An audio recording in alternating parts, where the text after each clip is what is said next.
America president Trump యావత్ ప్రపంచంపై తన ఇష్టం వచ్చినట్టుగా టారిఫ్ బాధేసి ట్రేడ్ వార్కు తెరతీస్తారు. కొన్ని దేశాలు ఆయన్ని బతిమాలి టారిఫ్ కాస్త తగ్గించుకున్నాయి. అయితే చైనాతో పాటుగా ఇండియా మాత్రం ట్రంప్ టారిఫ్ పెద్దగా పట్టించుకోలేదు. ఇతర మార్కెట్లు చూసుకున్నాయి. ఇక తాజాగా చైనా ఎగుమతులు చూస్తే ఎవరికైనా కళ్ళు బైర్లు కమ్మాల్సిందే.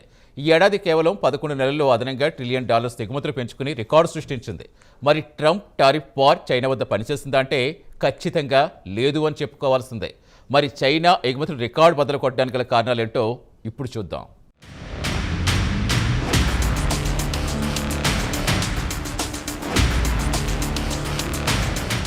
అమెరికా ప్రెసిడెంట్ డొనాల్డ్ ట్రంప్ యావత్ ప్రపంచంపై కక్షగట్టి ఎడాపెడా టారిఫ్లు బాదడం మొదలుపెట్టాడు. దీంతో కొన్ని దేశాలు కేవలం అమెరికాకు ఎగుమతులు చేసి పొట్టపోసుకునేవి మాత్రం ట్రంప్ కాళ్లావేళా పడి టారిఫ్ను తగ్గించుకుంటే చైనా, ఇండియా లాంటి దేశాలు మాత్రం అస్సలు పట్టించుకోలేదు. అమెరికా మార్కెట్ కాదనుకుంటే ఇతర మార్కెట్లకు ఎగుమతులు పెంచుకుని అమెరికా లోటును పూర్తించుకోవాలనుకుంటున్నాయి. అదే చేసింది చైనా. ఈ ఏడాది మొదటి 11 నెలల కాలంలో అదనంగా $1 ట్రిలియన్ ఎగుమతులు చేసి రికార్డు సృష్టించింది. వాణిజ్య లోటును కాస్త వాణిజ్య మిగులుగా సాధించింది. దీనికి కారణం దేశంలో గణనీయంగా ఉత్పత్తి పెంచుకోవడంతో పాటు ధరలు చౌకగా ఉంచడం. దీంతో పాటు చైనా కరెన్సీ బలహీనంగా ఉండడం వల్ల అంతర్జాతీయ మార్కెట్లో తమ ఎగుమతులను పెంచుకుంది. పెట్రోల్తో నడిచే కార్లు, యంత్రాలను, కన్స్యూమర్ గూడ్స్లను భారీగా ఎగుమతులు చేసింది. ఒకవైపు ఎగుమతులపై ఆంక్షలున్నా గతంతో పోల్చుకుంటే బిలియన్ల కొద్దీ డాలర్ల వృద్ధి కనిపించింది.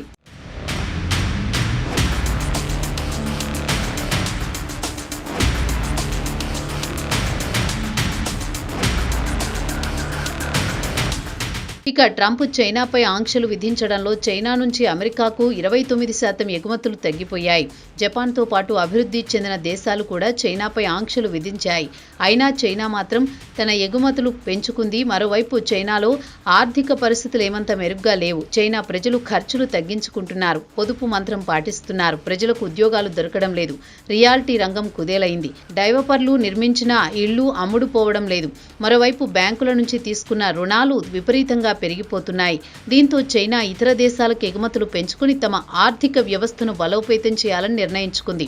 దాని ప్రభావంతో ఈ ఏడాది మొదటి 11 నెలల్లో రికార్డు స్థాయిలో అదనపు $1 ట్రిలియన్ ఎగుమతులు చేసింది. ఈ ఏడాది ముగిసే నాటికి ఎగుమతులు మరింత పెరిగిపోయే అవకాశాలు కనిపిస్తున్నాయి.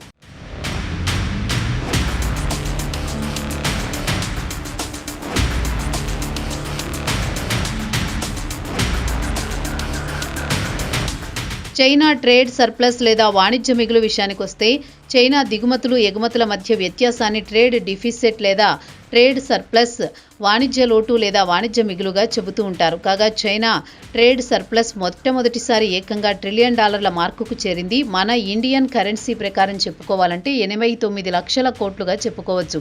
ఇక చైనాను ఫ్యాక్టరీ ఆఫ్ ద వరల్డ్గా చెబుతూ ఉంటారు. ఎందుకంటే మనం వాడే సాక్స్ నుంచి కర్టెన్లు, ఎలక్ట్రిక్ కార్ల వరకు తయారు చేస్తోంది చైనా. ఈ ఏడాది మొదటి 11 నెలల కాలానికి చైనా ఎగుమతులు మొట్టమొదటిసారి $3.4 ట్రిలియన్ చేరితే అదే సమయంలో దిగుమతులు $2.3 ట్రిలియన్ దిగి వచ్చాయి. ఈ లెక్కన చూస్తే $1 ట్రిలియన్ వరకు వాణిజ్య మిగులు లేదా ట్రేడ్ సర్ప్లస్ అయ్యిందని China general administration of customs సోమవారం నాడు తాజా గణాంకాలు వెల్లడిస్తూ చెప్పింది.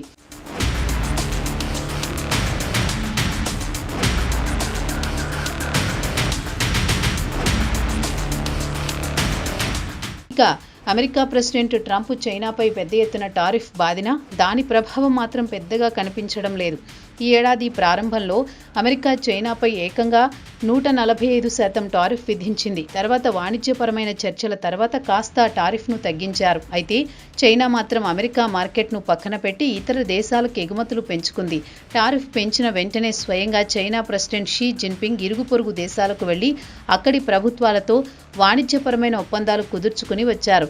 ఇక ట్రంప్ గత ఏడాది ఎన్నికల్లో గెలిచిన తర్వాత నుంచి చైనా క్రమంగా అమెరికాకు ఎగుమతులు తగ్గించేసింది. దక్షిణాసియాతో పాటు యూరోపియన్ యూనియన్కు ఎగుమతులు పెంచుకోవడం మొదలుపెట్టింది.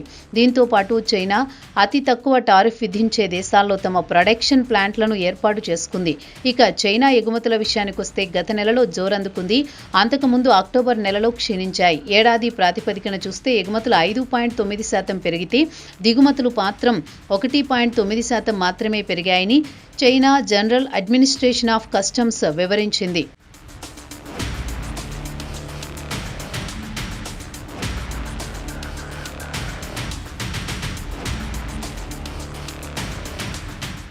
ఇక చైనా ఎగుమతుల విషయానికి వస్తే ముఖ్యంగా ఆటో రంగానికి చెందిన ఎగుమతులు బాగా పెరిగాయి. చైనా కంపెనీలు జపాన్తో పాటు జర్మనీ మార్కెట్లో తమ మార్కెట్ వాటాను పెంచుకున్నాయి.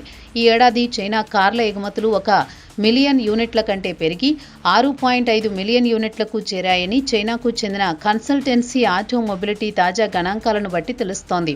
అయితే అడ్వాన్స్డ్ చిప్స్ మార్కెట్లో విషయానికొస్తే అమెరికా మార్కెట్ లీడర్. గ్లోబల్ మార్కెట్లను అమెరికాకు చెందిన ఎన్విడియో శాసిస్తోంది. అయితే అదే సెమీ కండక్టర్స్ విషయానికొస్తే ఎలక్ట్రానిక్ కార్ల నుంచి మెడికల్ డివైజ్లలో సెమీ కండక్టర్స్ వినియోగిస్తారు. ఈ ఏడాది ఈ విభాగంలో చైనా 24.7% ఎగుమతులు పెంచుకుంది. అలాగే షిప్ బిల్డింగ్ అంటే నౌకల నిర్మాణానికి వినియోగించే అడ్వాన్స్ టెక్నాలజీ ఎగుమతులు గత ఏడాదితో పోల్చుకుంటే 26.8% పెరిగాయి.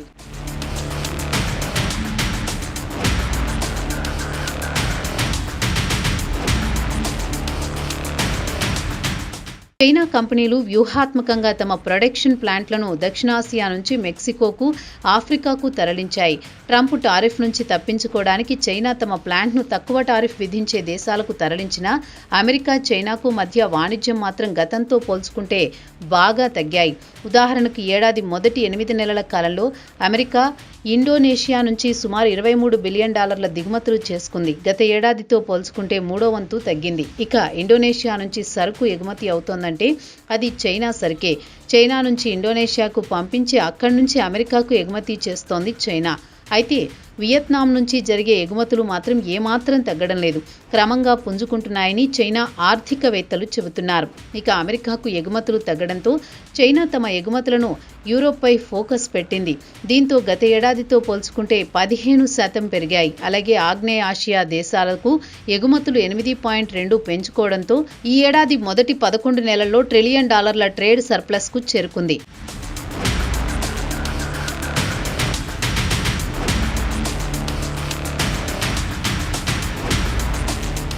ఇక చైనా ఎగుమతులు పెంచుకోవడానికి మరో కారణం ఇతర దేశాల కరెన్సీతో పోల్చుకుంటే చైనా కరెన్సీ అత్యంత చౌకగా అందుబాటులో ఉంచింది. కరెన్సీ విలువ చౌకగా ఉండడం వల్ల ఎగుమతులు కూడా పెద్ద ఖరీదుగా కనిపించవు. అదే సమయంలో దిగుమతులు మాత్రం ఖరీదుగా ఉండేలా చేసింది. ఇక చైనా సెంట్రల్ బ్యాంకు ఇతర దేశాల కరెన్సీతో పోల్చుకుంటే స్థిరంగా ఉండేలా ప్రయత్నించింది. కరెన్సీ విలువ పెరిగినప్పుడల్లా డాలర్లు విక్రయించి కరెన్సీ స్థిరంగా ఉండేలా చర్యలు తీసుకుంది.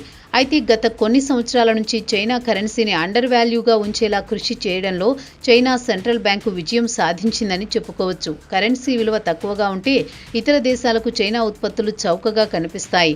అందుకే పెద్ద ఎత్తున కొనుగోలు చేయడానికి మొగ్గు చూపుతారు.